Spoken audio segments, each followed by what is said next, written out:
Hello நண்பா, அனைவருக்கும் வணக்கம். இன்றைக்கான வீடியோவில் என்ன பார்க்க போகிறோம்னா, இந்திய தேர்தல் ஆணையம் கணக்கீட்டு படிவம் எப்படி ஃபில்அப் பண்ணுறது அந்த வீடியோவில் ஃபுல்லாக பார்க்க போகிறோம். இந்த வீடியோவை ஸ்கிப் பண்ணாமல் கடைசி வரையும் பாருங்கள். எல்லாருக்குமே தெரியும். இப்போ நிறைய பேர் என்ன பண்ணுறாங்கன்னா, இந்த சீட்டை ஒவ்வொரு வீட்டிலையும் ஒவ்வொரு குடும்பத்தாரர்களுக்கு யார் யாருக்கு ஓட்டு இருக்கோ அவங்களுக்கெல்லாம் கொடுப்பாங்க. இந்த ஃபார்ம் நிறைய பேர் ஃபில்அப் பண்ணுறத மிஸ்டேக் பண்ணுறாங்க. அந்த மிஸ்டேக் நீங்கள் சொல்ல போகிறோம்.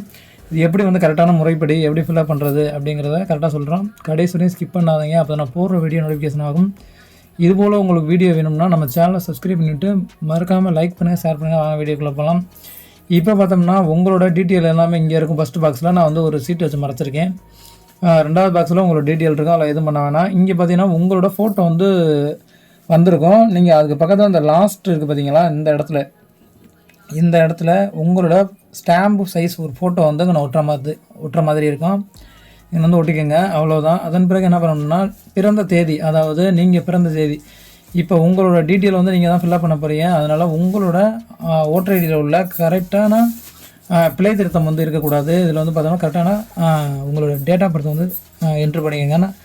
நான் என்னோடய நம்பர் போட்டுக்கிறேன்.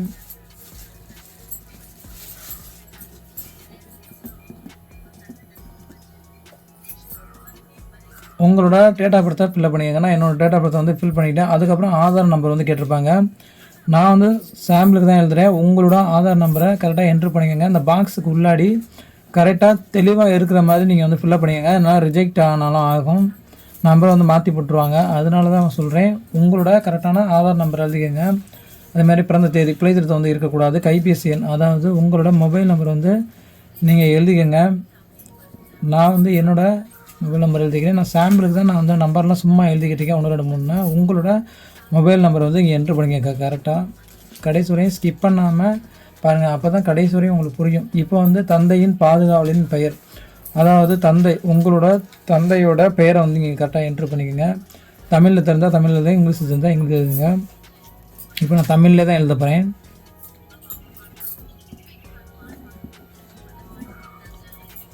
இப்போ உங்களோட தந்தை பேர் எழுதின பிறகு நீங்கள் பாதுகாவலின் அடையாள எண் அட்டை எண் போட்டிருப்பாங்க. இதில் இப்போ உங்கள் அப்பாவோட ஓட்டர் ஐடியோட நம்பர் தான் கேட்டிருப்பாங்க. இந்த இடத்துல கரெக்டாக நீங்கள் ஃபில்அப் பண்ணிக்கோங்க. உங்களோட ஆதார் ஐடி, அதாவது ஓட்டர் ஐடியோட கரெக்டான நம்பர் உங்கள் அப்பாவோட நம்பரை கரெக்டாக என்ட்ரு பண்ணிக்கோங்க. நான் சாம்பிளுக்கு எழுதிக்கிட்டு இருக்கேன். அது மாதிரி ஃபில்அப் பண்ணணும்னா அடுத்து என்ன பண்ணணும்னா, தந்தையின் தாயாரின் பெயர், அதாவது உங்களோட அம்மாவோட பெயர் கேட்டிருப்பாங்க. அதை ஃபில்அப் பண்ணிக்கோங்க.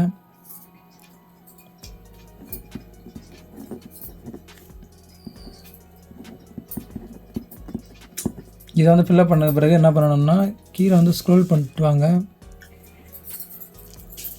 நான் நெக்ஸ்ட்டு காமிக்கிறேன். இங்கே பார்த்தீங்கன்னா இப்போ என்ன பண்ணணும்னா, தாயாரின் வாக்காளர், இப்போ உங்கள் அப்பாவோட ஓட்டர் ஐடி இங்கே ஃபில்அப் பண்ணிங்க. அடுத்து தாயாரின் வாக்காளர் புகைப்பட அடையாள அட்டை என்ன. இப்போ இவங்களோட அடையாள அட்டை, அதாவது ஓட்டர் ஐடியோட நம்பர் தான் கேட்டிருப்பாங்க. அதனால் நீங்கள் வேறு எதுவும் மாற்றிக்க வேணாம். நீங்கள் கரெக்டாக அந்த ஓட்டர் ஐடியோட நம்பர் ஃபில்அப் பண்ணிக்கோங்க. கரெக்டாக அதை ஃபில்அப் பண்ண பிறகு என்ன பண்ணணும்னா, துணைவரின் பெயர் இருப்பின், அதாவது உங்களுக்கு கல்யாணம் ஆயிருந்துச்சுன்னா உங்களோட துணைவியின், அதாவது மனைவியின் பெயரை எழுதிக்கலாம். அப்படி கல்யாணம் ஆகலைன்னா நீங்கள் எதுவும் நீங்கள் ஃபில்அப் பண்ண வேணாம், அப்படியே விட்டுருங்க. அடுத்து என்ன கேட்டிருப்பாங்கன்னா, துணைவரின் வாக்காளர், அவங்களோட இப்போ உங்களோட மனைவியோட ஓட்டர் ஐடியோட நம்பர் கேட்டிருப்பாங்க. அப்படி கல்யாணம் ஆகலைன்னா அந்த 2 காலத்தையும் விட்டுறலாம், அவ்வளோதான். இப்போ கல்யாணம் ஆகிருந்தால் அவங்களோட பேர் எழுதிக்கங்க. இங்கே அவங்களோட நம்பர் என்ட்ரு பண்ணிக்கோங்க. ஓட்டர் ஐடியோட நம்பர் கரெக்டாக உள்ள ஓட்டர் ஐடியா நம்பர் எழுதிக்கோங்க. இப்போ என்னென்னா இதில் இந்த இப்போ பதிவு பண்ண எல்லாமே, இப்போ ஃபில்அப் பண்ண எல்லாமே, இது யார் இது பண்ணணும்னா 18 வயசுலேருந்து 25 வயசுக்குள்ளே அவங்க மட்டும்தான் இதை ஃபில்அப் பண்ணணும். இப்போ அதுக்கு கீழே இருக்குது பார்த்தீங்களா, இந்த காலம், அதாவது முந்தைய சிறப்பு தீவிர திருத்தத்தின் உள்ள வாக்காளர் பட்டியலில் உள்ள வாக்காளரின் விவரங்கள்னு எழுதியிருக்கா. இதை யார் ஃபில்அப் பண்ணணும்னா, 2002 யார் யாரெல்லாம் ஓட்டு போட்டிங்களோ அவங்களோட டீட்டெயிலில் தான் இங்கே ஃபில்அப் பண்ண போகிறோம். இதை தான் ஃபில்அப் பண்ணணும். இப்போ இவங்க இதை ஃபில்அப் பண்ணக்கூடாது, இதை மட்டும் ஃபில்அப் பண்ணால் போதும். இப்போ 2002 யார் யாரெல்லாம் ஓட்டு போட்டிங்களோ அவங்க மட்டும் இந்த காலத்தை ஃபில்அப் பண்ணணும்.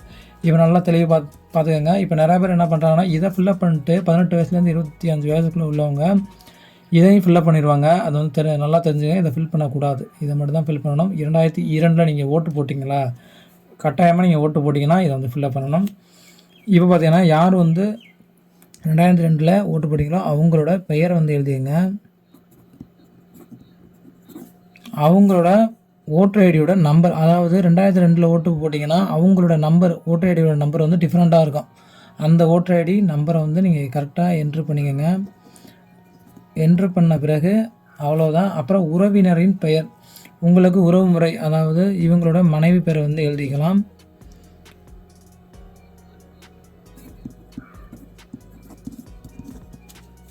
அவங்களோட மனைவி பேர் எழுதிட்டு அவங்க உறவு முறை என்ன வேணும், அதாவது மனைவியா என்னவோ அதை வந்து எழுதிக்கோங்க. அதன் பிறகு மாவட்டம் வந்து என்னவோ அதை எழுதிக்கோங்க. அதன் பிறகு மாநிலம், அதாவது மாநிலம் என்னவோ அதை எழுதிக்கோங்க. தமிழ்நாடு என்ட்ரு பண்ணிக்கோங்க. சட்டமன்ற தொகுதியின் பெயர், அதாவது சட்டமன்ற தொகுதி உங்களுக்கு என்னவோ அதை வந்து எழுதிக்கோங்க.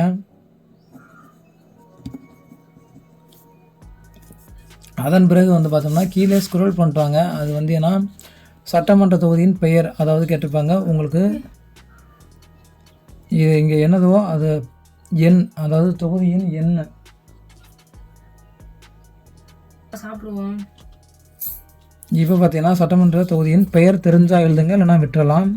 நான் சும்மா சாம்பிளுக்கு எழுதுகிறேன். உங்களோட அந்த நம்பரை வந்து கரெக்டாக ஃபில் பண்ணுங்கள். அப்படி தெரிஞ்சால் எழுதுங்கன்னா இல்லைனா விட்டுறலாம். பாகம் என்னன்னு இருக்கும், அது உங்களுக்கு தெரிஞ்சால் எழுதுங்க, இல்லைனா விட்டுறலாம்.